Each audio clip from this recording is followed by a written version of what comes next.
Back in the late 80s and 90s, the Russian space station Mir was a true engineering milestone, a giant orbiting lab and a temporary home for international crews. But life aboard Mir could turn downright terrifying. The fire in Kvant 1, February 1997, NASA astronaut Jerry Lininger was midway through his stint on Mir when disaster struck.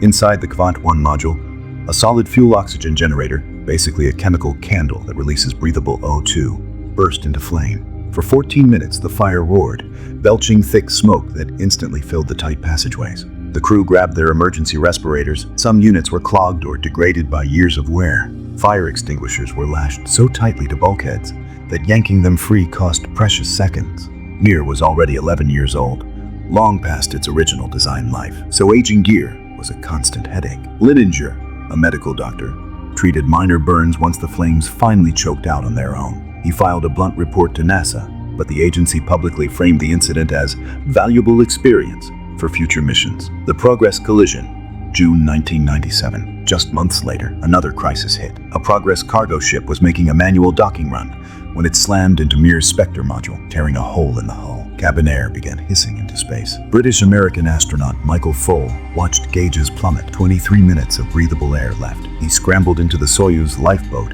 ready to abandon ship, but his Russian crewmates Vasily Tsiblyev and Alexander Lazutkin refused to quit. They raced to seal Spectre, working by feel in the fog of escaping atmosphere. With 7 minutes to spare, the breach was closed. The impact crippled solar arrays, killing the station's power and control systems. Mars started to tumble. Foale aimed the Soyuz's thrusters at the station and, after one shaky attempt, stabilized the spin with a series of short, carefully timed burns. Against all odds, the crew stayed on board, and Foale remained in orbit another 4 months to finish his assignment. Total power failure, August 1997. That same mission year brought a full computer shutdown.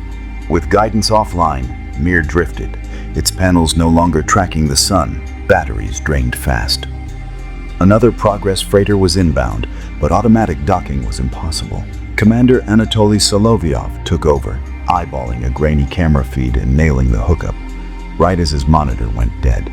To halt the uncontrolled spin and ration the last watts of power, the crew shut down every non-essential system and retreated to the Soyuz. Using star sightings, old-school celestial navigation, they pulsed the capsule's engines, stopped the tumble, and then coaxed the main computer back to life in eerie darkness. Only after slowly rotating Mir to face the sun did the batteries recharge and normal work resume. By its second decade, Mir felt less like a sleek spacecraft and more like a damp, cluttered submarine. Spare parts floated everywhere. Pipes leaked. Black mold crept across panels and personal gear. Stress took its toll. Commander Tsiblyev even developed heart problems in orbit. On March 23, 2001, ground controllers commanded Mir to re-enter Earth's atmosphere. The 135-ton station broke apart over the South Pacific, ending a 15-year run that paved the way for today's International Space Station. Mir's string of close calls taught engineers priceless lessons about fire safety, collision avoidance, and life support redundancy, knowledge baked into the ISS and every spacecraft that followed.